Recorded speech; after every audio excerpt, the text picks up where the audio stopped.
यहाँ क्यों एकत्रित हुए हैं। अभी हमारे वक्ताओं ने बताया कि वीर नारायण सिंह जी जो सोना खान के जमींदार थे, हमारे गोंडवाना के भूमि में पले बढ़े और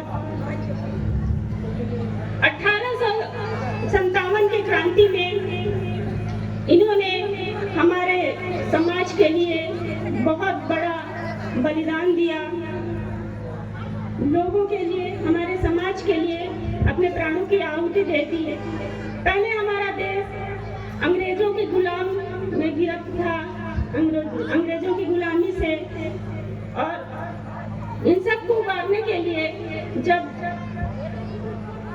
इस देश में अकाल पड़ा था, सोना खान में अकाल पड़ा था, तो जमींदार अपने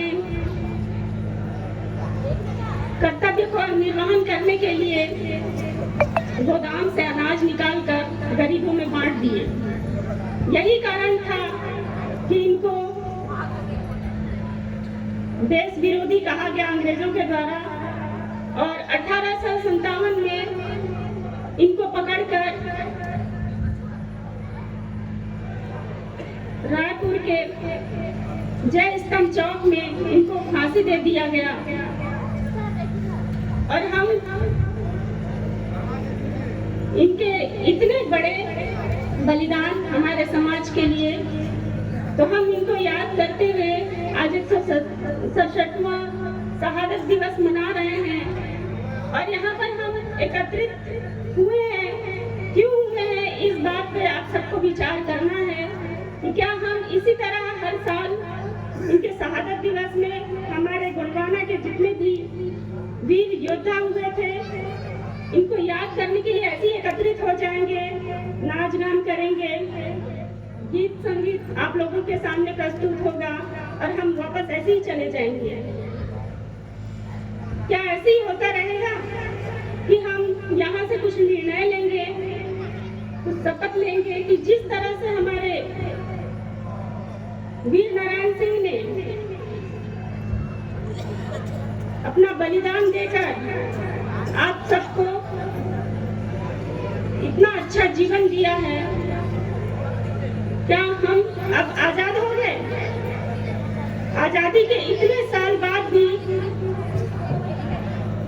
आजादी के 67 साल बाद भी, 77 साल हो गए सर, 77 साल बाद भी हमारा देश अभी भी गुलाम है। पहले हम अंग्रेजों के गुलाम में थे, अब हम काले अंग्रेजों की गुलामी में हैं।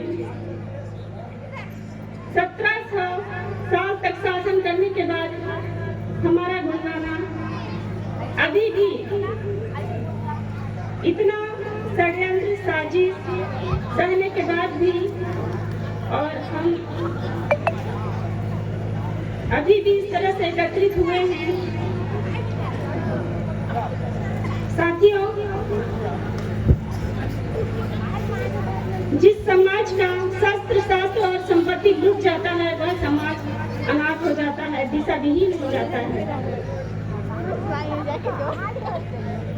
ठीक उसी प्रकार हम इतने, हमारा गौरवशाली इतिहास रहने के बाद भी, हम इतने सालों तक शासन करने के बाद भी हमारे पास आज क्या बचा है,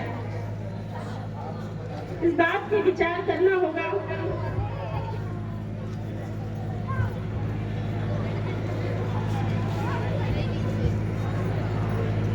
इतने ठंड में हमारे छोटे छोटे बच्चे यहाँ पर आए हैं। आप सबको मेरा सादर सेवा जोहार। आप सबके माथे पर वीर नारायण सा तिलक चमके, आप सबके घर में वीर नारायण जैसा पुत्र हो, भाई हो। और हम जब यहाँ पे देख रहे थे कि हमारे छोटी छोटी बहनें किस तरह से एक सुर ताल में अपनी प्रस्तुति दे रही थी, कितना अच्छा लग रहा था। ये देख के हमको सीखना चाहिए कि हमको भी एकता बनाए रहना है, अपने हक और अधिकार के लिए, जल जंगल जमीन के लिए लड़ना है। हमेशा अपने मान सम्मान स्वाभिमान के लिए डटे रहना है।